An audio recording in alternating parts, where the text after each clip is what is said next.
There were 4 lessons that really came to mind as valuable insights that I had in the year of 2022. And it is said that memories are not necessarily here to just help us remember the past, but to extract from the past lessons to help us move through the future. I believe that to handle your money better, you have to examine your thoughts around earning and spending money.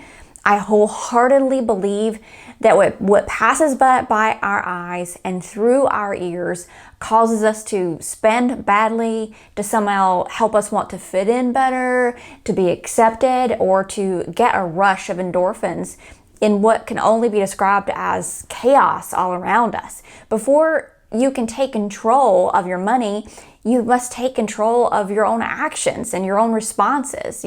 Responsibility broken down is your ability to respond. In order to find calm within the chaos around us, we have to place ourselves outside of it, of what we have experienced, or outside of what we are currently experiencing. And that's going to be our perspective, right? And that's going to be unique to each of us. And we need to then examine it and see the facets that wouldn't be seen without taking a step back and looking at like a snowball or a snow globe from the outside and seeing the entire picture from the outside looking in. So in this video, I'm going to tell you about what I have learned in 2022. But before we get started, I would like to ask you, tell me what you have learned in 2022 and what lessons you might take from those teachings into your next year of 2023. Maybe it's not until the end of the video that you can sit down and think about it, but please leave those in the comments down below. I would love to read them. Now, not all of these are lessons specifically around money. They are generally around life and money because it kind of just goes hand in hand. But I'll talk about a variety of things within these 4 lessons.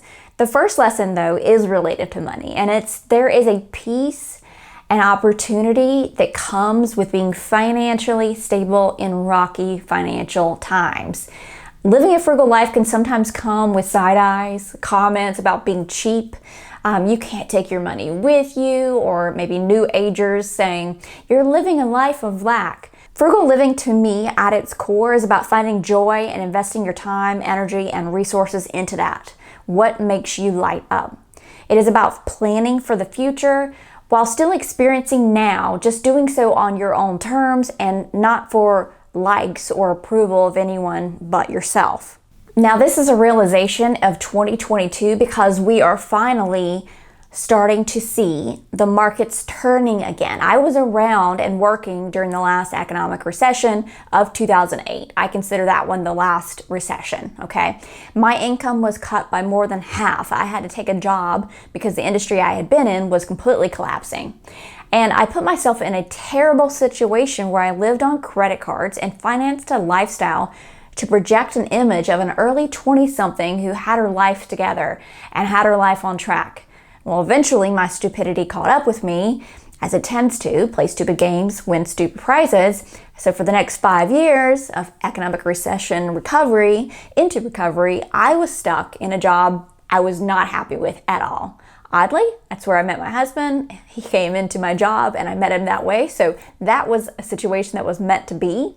But I was lucky to have that job, right? Because we were in a down market and I put myself in a position where I had to pay bills and I had no choice but to have that job. Well, we have had over a decade of economic growth in which I was able to grow personally, professionally. I was able to come back around to the lessons of my frugal life and upbringing, while at the same time increasing my skills and my value, and as far as job performance, and obviously ultimately increasing my income. I personally believe that 2023 is a recession year. We are going to see it more significantly.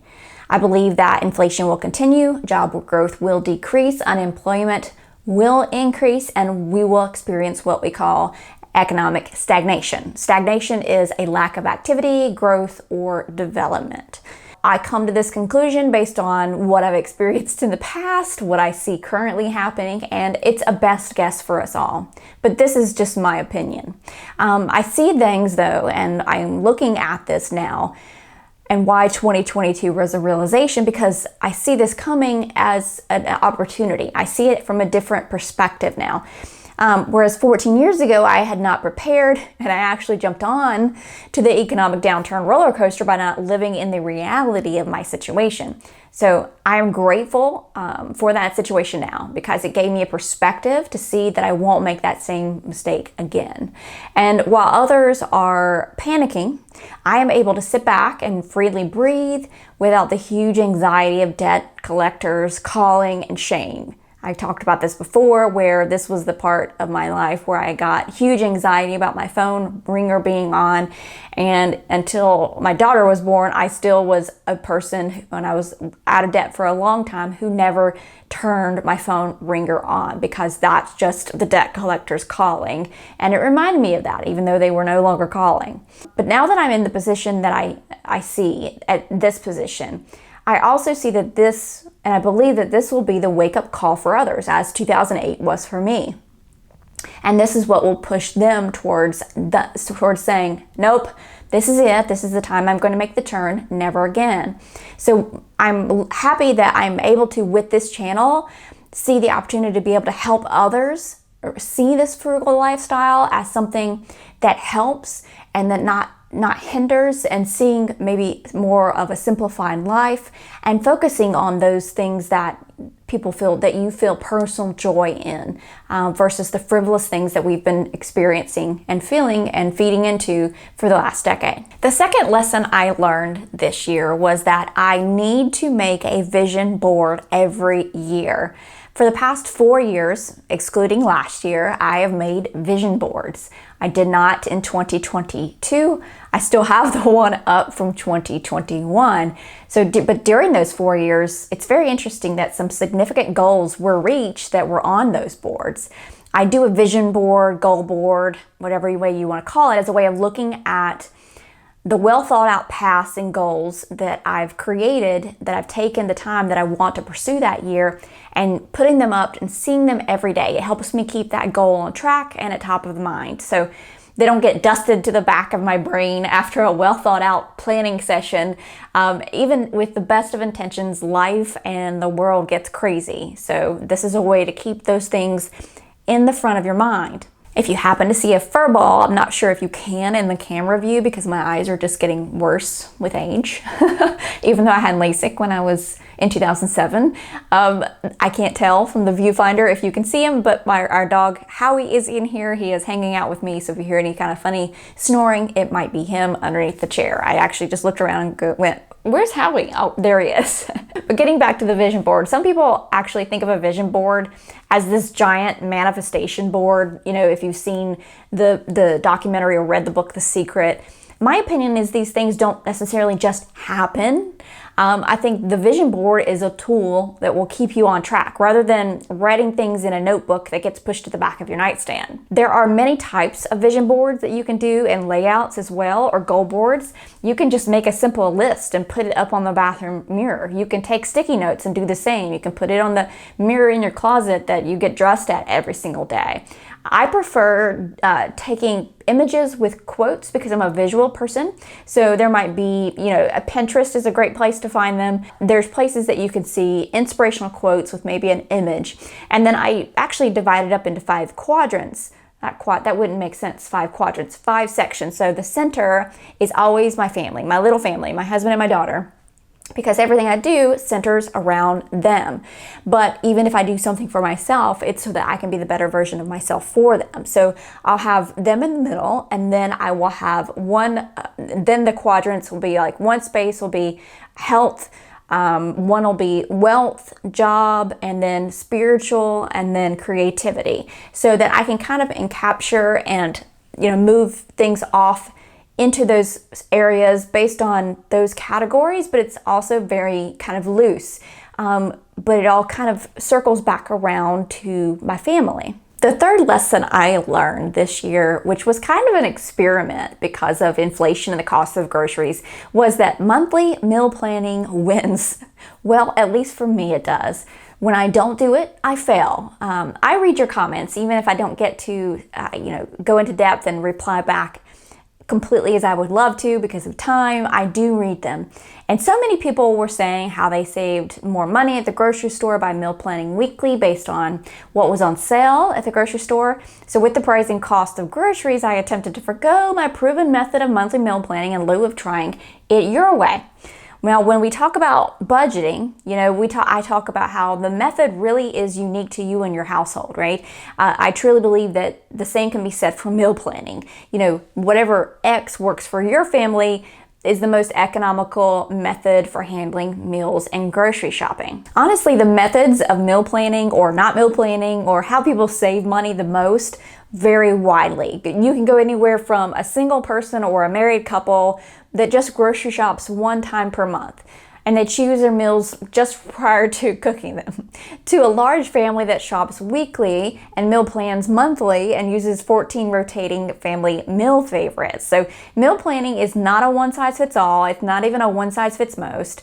So what happened was, with the rising cost and my budget kind of going crazy, even still doing the monthly meal planning, and also seeing that I had a way busier schedule this past year because I took a new job in September of 2021, so I was still adjusting. And then we had a huge change in our family with my daughter starting kindergarten. So if you've experienced that, you know kind of what a wave that first child, which she's our only, but going off to kindergarten can do in a schedule, and you've got to change things up. So I was willing to try the methods that you all recommended. So here are my results. The first one was not meal planning at all. Why did I try this? Well, for giggles at that point, almost to prove a point. I mean, going to the store even with no list. This was obviously a fail. Why this didn't work? I mean, not meal planning, going with no list was truly kind of an experiment to prove why planning and taking a list saves tons of money. I just wanted to kind of see. So the experiment proved 100% ineffective. Fail to plan, plan to fail. The second method I tried, and probably the most kind of talked about as far as your favorites in my viewers' comments, was meal planning based on sales. Now, this was a fail. Why didn't this work though? Well, what I noticed, and this is all of this is my personal opinion, but that most foods that were on sale in the weekly circular, not all, again, there are obviously the exceptions, were not the best price, or they were processed foods that we never would have eaten in the first place. Now, that's not to say there weren't good canned vegetables and fruits and beans that were on sale. Again, we're talking about the majority of the items. So going through a circular, I couldn't put together a good meal plan that still saved me money. Now remember too that stores' margins were tightening this past year. The manufacturers and the farmers had to increase their cost. It's a snowball. So the ability for them even to provide as many or as large of sales was also reduced. Now the third method we kind of do still utilize, but not solely, okay? And there are some people who this is just how they operate and how they best save on their grocery budget, and they best meal plan, as they call it, and that is pantry planning. We already do this partially by reviewing the pantry at the beginning of the month to utilize what's in there in the meals that we have coming up for that month that we're planning. But pantry planning along the lines of, usually it's deciding either the day of or the day before what you are going to eat based on what you have. It did not work. And the reasons it didn't work for us is, while we do this partially, it didn't work fully. So we don't have a ton of pantry items because we don't have a large pantry. We don't have a huge food storage space like a deep freezer or areas that are cold, dark, and dry to keep staples fresh longer. Also, figuring out on the day of or the day before what we are going to eat doesn't work for our family because we have an absolutely wonky schedule. So it is just a pain not to know what we're going to eat when. So whomever gets home first knows what the plan is and can begin dinner. Doing any of these where I didn't plan monthly, overall, I noticed just completely didn't work because it is very helpful for us to know what we're going to have when. And the monthly meal planning, deciding what we're going to eat off of meals that we always eat, off of ingredients with those meals that we know are inexpensive. We know where we can get them inexpensively.